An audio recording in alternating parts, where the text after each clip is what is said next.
Right now, we are going beyond the Beltway, way beyond, to discuss a congressional race that could help Democrats keep control of the House. It's all going down in Nebraska's 2nd District, where something remarkable happened in 2020. In the presidential election, the district voters went for Joe Biden. But on that same ballot, they voted to re-elect the Republican Congressman Don Bacon. It was only one of 9 congressional districts in the entire country where we saw this phenomenon. So what does that mean for the Democratic candidate hoping to flip the seat? Well, let's ask him. Joining me now is Nebraska State Senator and Democratic congressional candidate Tony Vargas. Welcome, Tony. It's nice to meet you, Michael. Thanks for having me. Absolutely. Your district was a split ticket in 2020. The district has since been redrawn with very little change to its makeup. How has that affected your campaign strategy going forward? You know, Nebraska's 2nd District is incredibly unique. It's where I've served in office for about 10 years. I've been a state senator for 6 years. And I think that this district is looking for a different choice. You know, I think the one thing that we've seen very clear is there is a lot of things on the ballot this November, our economy, women's reproductive rights. And I want to make sure that I'm reaching as many voters as possible to know how exactly I'm going to work across the aisle and work to then on these issues to make Nebraska and our country a better place. So in keeping with the Republican national narrative, your opponent incumbent Congressman Don Bacon has accused you of being soft on crime and said you voted to grant, quote, violent criminals, end quote, early release. What's your response, and where does crime factor into the top issues for Nebraska voters? You know, one of the things really important in this race is making sure that our public is safe. And I voted for public safety, supporting our law enforcement as a state senator every single year that I've had the opportunity.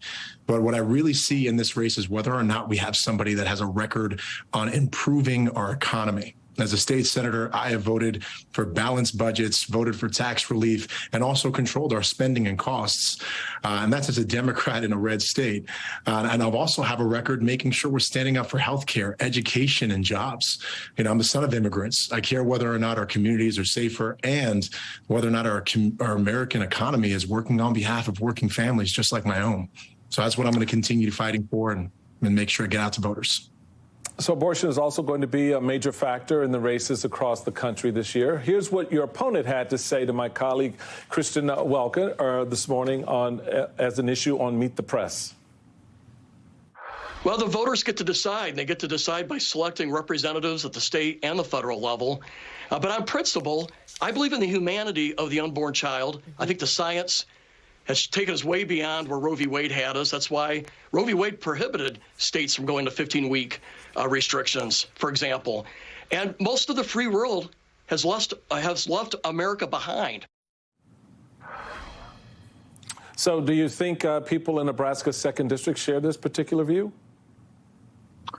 I don't. And here's the reason why. We've been listening to voters as a state senator for 6 years, as a father, have a 3-year-old daughter, have a wonderful wife.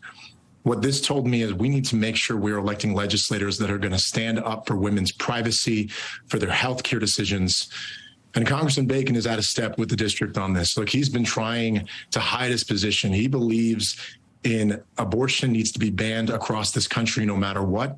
He's backed the Texas abortion ban. He's co-sponsored the most aggressive abortion ban across this country that would criminalize doctors and punish women, and even supports writing this into the Constitution. It's clear that he's extreme on this issue, and the voters in the 2nd District deserve to know his position, and I'm going to make sure they know exactly that before November 8th. So, Tony, both Politico and the Cook Political Report have shifted your race from leans Republican to a toss-up. So what do you think is the cause for the shift, and how are you taking advantage of that with the voters right now? So we're really excited about Politico and Cook and the others for making this a toss-up. We're making sure that we are not resting on our laurel. We are really working to reach as many voters as possible. We've been knocking on doors. We've been talking to voters. This is a top 5 seat to help hold the House, but really it's a top 5 seat to actually have a member of Congress representing it that has a record of working on behalf of working families. My parents are immigrants from Peru. I'm the first generation in this country, even my first generation to go to college. And I'm a working parent. I want to make sure we have working class people in Congress. And I have a record of working across the aisle to do just that.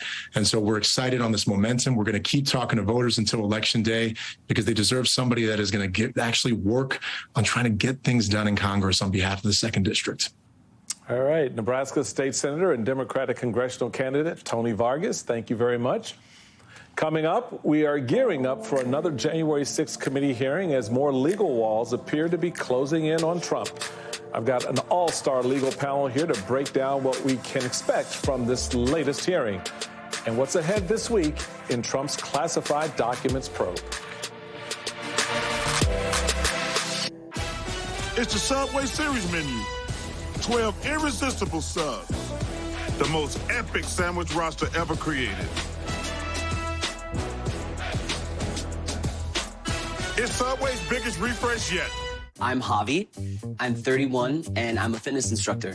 I saw myself in a photograph, and we were all smiling, and I looked closer, and I was like, that's what everybody sees? I'm back, and I got Botox Cosmetic. The line